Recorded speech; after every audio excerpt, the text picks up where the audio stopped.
안녕하세요. 참 좋은 NTV 김윤관입니다.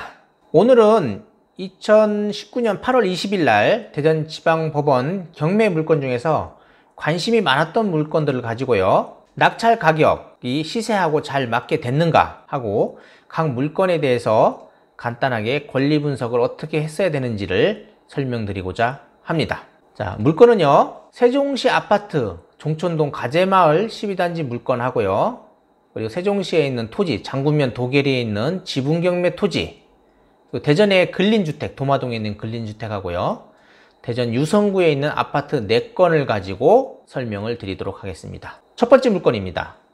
2018 타경 16,560번 물건이에요. 감정가가 4억 4,800만원입니다. 한번 유찰돼서 30% 저감된다고 했습니다. 유찰돼서 3억 1,360만원인데요. 입찰보증금은 이거의 10%라고 했어요. 절대 낙찰 가격의 10%가 아니라 내가 들어갈 물건의 최저 가격의 10%가 입찰 보증금입니다. 많은 분들이 혼동을 하고 계시더라고 아직도요. 그래서 최저 가격의 10%가 입찰 보증금이라는 거. 이 물건에요, 입찰자가 16명이나 들어오셨습니다. 낙찰이 3억 8,971만원이 됐는데요. 감정 가격이 4억 4,800이다 보니까 이 가격에 낙찰이 된 것 같은데, 이 분이 보니까 지방에서 올라오셨더라고요. 그런데 제가 볼 때는 시세 받으셨습니다. 그나마도 시세보다 한 2, 300 정도 싸게 받았기 때문에 다행이라고 생각합니다. 그리고 차순위가 3억 7,200만 원인데 이분 정도가 딱 맞는 것 같아요, 가격이. 이분은 참 잘 쓴 것 같은데 낙찰해서 안 됐습니다. 여기 시세가요, 3억 9천만 원이에요. 물건이 현재 나와 있습니다. 그렇게 가격이 약간 높게 받으셨다라고 생각이 돼요. 자, 여기 중에서 분석할 때 보면 이 대지권이 문제였습니다. 대지권 미등기 감정 가격 포함이라고 써 있어요.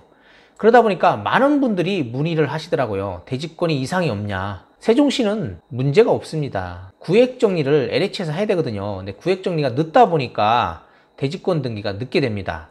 근데 여기 가재마을은 대지권 등기가 됐을 거예요. 그런데 여기 소유자분이 대지권 등기 신청을 안 하신 것 같아요. 이게 집단 등기를 하고 나중에 이렇게 통보가 오는데 그때 아마 대지권 등기를 안 한 것 같고요.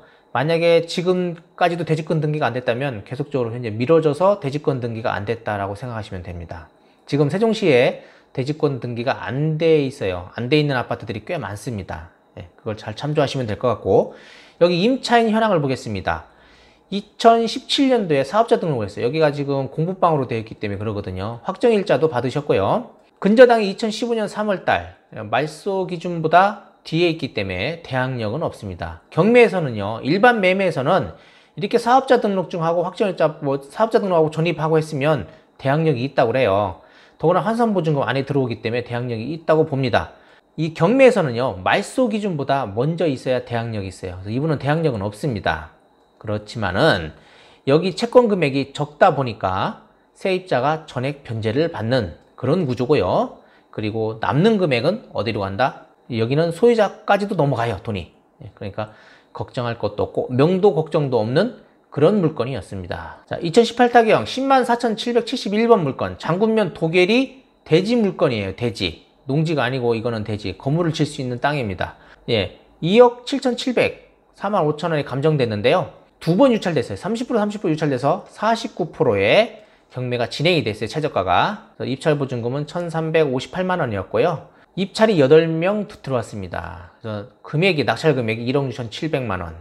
이 도계리 땅은요, 계속적으로 상승이 되고 있는 그런 땅이라 보면 됩니다. 근데 문제는 토지 지분 매각이에요. 지분 매각은 일단 이게 상속을 받아서 지분인데 4분의 1 지분입니다. 이 상속에 의한 지분은요, 거의 경매 나오면 공유자 우선 매수를 거의 안 하시더라고요. 한 60, 70%가 안 해요, 보면. 그래서 이 물건도 마찬가지입니다. 공유자 우선 매수가 있음에도 불구하고 공유자 우선 매수 청구를 안 했다라는 거. 1억 6,700에 받아가셨어요. 지분 경매는 대출이 안 돼요. 그렇기 때문에 전액 현찰로 납부를 하고, 다른 공유자분한테 매수 청구를 하든지 매도 청구를 하든지 공유물 분할 청구 소송을 하든지 여러 방법으로 해가지고 땅을 처분하셔야 될 것 같습니다. 근데 지분 경매가 메리트 있는 게 그거예요. 나중에 큰 수익을 낼 수 있습니다.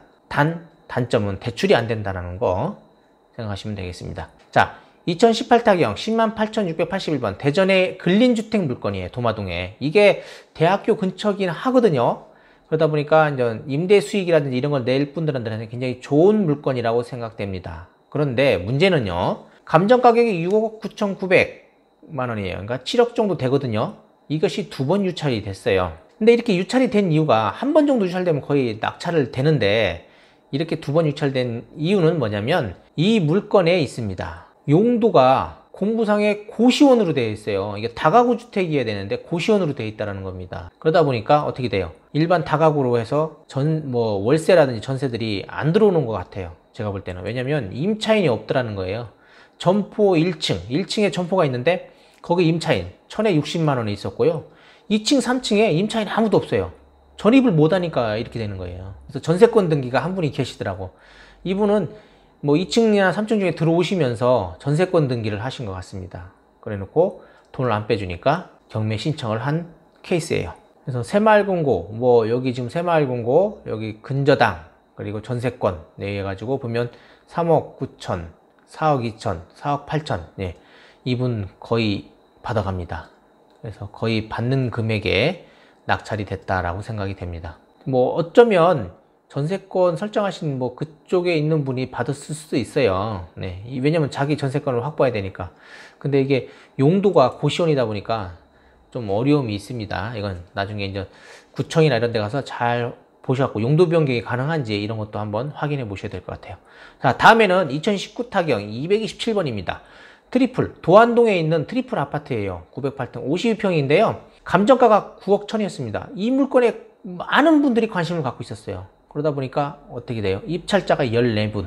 한 번 유찰돼가지고 6억 3,700만 원의 최저가에서 시작을 해가지고 8억 8,100만 원에 낙찰됐어요. 8억 8,177만 원입니다. 두 번째 차순위가 8억 7,999만 9천 이게 쭉 쓰셨어요.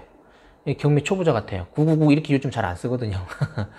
그래서 하여튼 이렇게 됐는데 한 200만 원도 차이가 안 나요. 200만 원도. 예, 굉장히 관심들이 많더라고 이 아파트에. 여기 시세가요 한 9억 3천 정도 됩니다. 그러니까 이분 잘 받으신 거예요. 강제 경매로 들어온 거고요.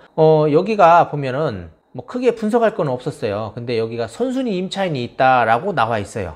선순위 임차인은 전입일상 대항력이 있다라고 나오는데 이 새마을금고가 지금 근저당을 두 건을 잡고 있거든요. 근데 6억대 하나, 1억 6천대 하나. 예, 이것도 채권액이 엄청나요. 경매는 강제 경매로 개인이 넣습니다. 3억으로요. 이분은 많은 금액을 못 받아가요. 왜냐면 여기 지금 이 경매 물건이 120% 정도 잡았다고 생각을 하면 만약에 얼마에 돼요? 7억, 한 8억 정도니까 120%면 1억 빼주면 한 7억 정도. 그리고 이분 나머지 금액을 받아가시는 거니까 한 60, 70% 변제를 받겠네요. 강제 경매로. 그리고 선순위는 뭐냐면 이렇게 은행에서 이렇게 대출을 해주다 보면요. 이렇게 선순위가 있으면 대출 안 해줍니다. 원래. 예, 이게 더구나 이게 두 번 지금 대출을 받았잖아요. 무상거주 확인서를 받고 대출을 해준다라고 합니다. 개인정보 때문에 잘 안 알려줘요. 근데 알아보는 방법이 있고요. 그리고 전입세대 열람을 해보니까 이분이 소유자의 친인척이었습니다. 자, 이제 두 번째 똑같이 도안의 트리플시티 아파트예요. 요건 조금 작은 평수예요. 감정 가격이 6억 8천인데 1차에 들어왔습니다. 그래서 7억 520만 원에 가져갔는데요. 여기 시세가 7억 3천 정도 됩니다. 그러다 보니까 1차에 요 정도 가격에 가져가신 것 같고요. 이 가격에 급매물로 들어가서 살라고 해도 못 사요. 그러니까 잘 받으신 거예요. 이 물건을 살 수가 없다. 그리고 이게 층이 높다 보니까 조망이 좀 나온다고 합니다. 세입자가 지금 보증금 5천에 120만 원이 있습니다. 그러면 이분이 변제를 다 받는가 한번 볼까요? 이분이 최우선 변제는 받는데 전액 변제는 못 받는다라고 생각을 하시면 됩니다. 그래도 명도하는 데는 문제는 없어요. 왜냐면 이분이 명도 확인서를 받으셔야 돼요. 이 최우선 변제라도 받으려면. 네, 그래서 명도하는 데는 큰 문제가 없다. 자, 그 다음에 이제 도안동입니다. 또 13블록의 금송백조 예미지 아파트거든요. 이 108동인데 8월 20일 감정가가 4억 4천입니다. 근데 여기 지금 시세가요 4억 9천, 4억 8천 이 정도 되는 걸로 알고 있습니다. 그러다 보니까 4억 4천 292만 원에 두 분이 들어오셔가지고 낙찰을 받아갔습니다. 이 물건도 마찬가지예요. 지금 전입세대 확인해보니까 소유자가 전입해 있고요. 물건을 보면 지금 2억 3천 우리은행하고 신한은행 해가지고 하는데 경매는 지금 신한은행에서 넣었어요. 여기 지금 받아가면 한 1억 8, 9천 받아가고 나머지 금액 여기서 3억에서 받아가면 4억 하고 신한은행이 변제는 다 못 받는 것 같아요. 그 다음에 전민동의 세종아파트입니다. 여기 전민동이요, 뭐냐면 이 문지동, 도룡동이 지금 아파트 가격이 많이 상승하는 지역이에요. 여기가 헌 아파트이다 보니까 가격은 저렴한데, 문지동 아파트만 새로 새로 입주한 아파트만 해도요, 가격이 6억입니다. 8사가. 여기 지금 8사가 2억 되니까 얼마나 싸겠어요. 그리고 거래도 지금 한 2억 4, 5천 정도 되는 것 같더라고요. 그러다 보니까 2억 1,519만 원에 낙찰됐습니다. 1차에 가져가신 거예요. 지금 보시면 감정가에서 다 높게 가져가시잖아요. 그런 거 보면 아파트가 나오면 1차에 한번 확인해 보는 것도 중요하다고 생각합니다. 여기 임차인이 선순위 임차인이에요. 2012년 11월에 전입했고 확정일자 2012년에서 1억 6천 갖고 있는데요. 등기부를 보면은 근저당이 2013년 1월 8일 날 근저당 1억 6천 8백 있습니다. 이분 새마을금고 대출 잘못해 준 거예요. 왜냐면 1억 6천을 여기서 먼저 가져가면 이분 2억 얼마에 지금 낙찰됐잖아요. 2억 1,500. 그러면 1억 6천 가져가고 5천, 2억 1천, 6천. 이분 변제 다 못 받잖아요, 지금. 1억 2천 정도 빌려준 것 같은데 1억 2, 3천 정도 빌려줬을 겁니다. 근데 이거 다 변제 못 받아요. 그러니까 은행을 전부 믿어서는 안 된다라는 겁니다. 이거 대출이 선순위 있는데 설마 이분이 있는데 여기 다른 게 들어가 있지. 선순위 임차인이 있을 때는 조심해야 돼. 이분이 만약에 지금 이렇게 전입신고하고 확정일자 받아놓고 배당 요구해서 다행이죠. 배당 요구 만약에 안 했다고 하면 여기에 넘어갈 사람들 많았습니다. 그리고 또 중요한 거는 배당 요구 종기일이 2019년 5월 29일이잖아요. 요거보다 먼저 배당 요구 했는지 안 했는지 잘 보셔야 돼요. 요거보다 늦게 하면 배당 못 받잖아요. 이분 한 푼도. 여기에 넘어가시는 분들 엄청나게 많아요. 이분이 그나마도 착실하게 이렇게 배당 요구해서 다행이지, 이분이 5월 29일 말고 5월 30일 날 배당 요구하면 여기에 거의 함정에 빠집니다. 이런 거 물건 굉장히 중요한 물건이에요. 이런 거 제가 다시 한번 요 물건을 가지고 이 선순위 임차인에 대해서 설명드릴 때 한번 설명해 드리겠습니다. 네, 오늘 물건 봤죠? 이렇게 1차에도 아파트 같은 거는 낙찰을 받아갑니다. 그래서 경매 물건이 나오면요, 1차에도 먼저 보시고 시세 먼저 파악해 보시고, 내가 원하는 지역의 아파트가 나오면 1차에 무조건 감정 가격에 시세가 맞는지 저평가됐는지 파악해 보시는 것도 중요합니다. 많은 분들이 관심이 있는 아파트는요, 좀 높은 가격에도 받아가셔야 돼요. 경매라고 해서 무조건 싸게 받는 건 아닙니다. 그냥 시세에 남들 사지 못하는 가격에 받는 게 경매라고 생각을 하시면 돼요.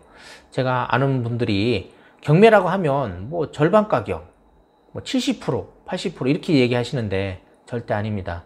요즘 같은 데는요, 한 80%대만 받아도 굉장히 잘 받으시는 거예요. 아파트는 90% 이상입니다. 그 정도의 입찰이 들어가야 그나마 희망이 있다라고 생각을 하시면 됩니다. 이렇게 감정 가격이 저평가되어 있는 거는 1차에 무조건 낙찰이 된다라고 생각을 하시면 됩니다. 네, 이렇게 지금 실전 현재 낙찰된 물건을 가지고 이렇게 설명해 드리면 아마 경매 입찰 보시는데 많은 도움이 될 거예요. 앞으로 경매 공부하시는 분들이라든지 이런 분들 요거를 이렇게 자세히 몇 번 보시면은 아파트 같은 거는 손쉽게 입찰에 들어가실 수 있고요. 함정이 있는 것들이 물건들이 몇 개 있어요. 이런 물건은 아까 맨 마지막에 소개시켜준 이런 물건 같은 건 함정이거든요. 함정이 있을 수가 있어요. 그러다 보니까 이런 물건 같은 거 본인이 주의할 사항 같은 것만 잘 판단하시면 절대 보증금이 떼일 일은 없다라고 생각하시면 됩니다. 네, 앞으로도 더 좋은 그리고 유익한 정보를 가지고 찾아뵙도록 하겠고요. 이 영상 보시고 마음에 들었다, 너무 좋았다라고 하시면 구독하고 좋아요, 알림 설정 부탁드리고요. 다음에 또 뵙겠습니다. 감사합니다. 구독, 좋아요 꼭 부탁드려요.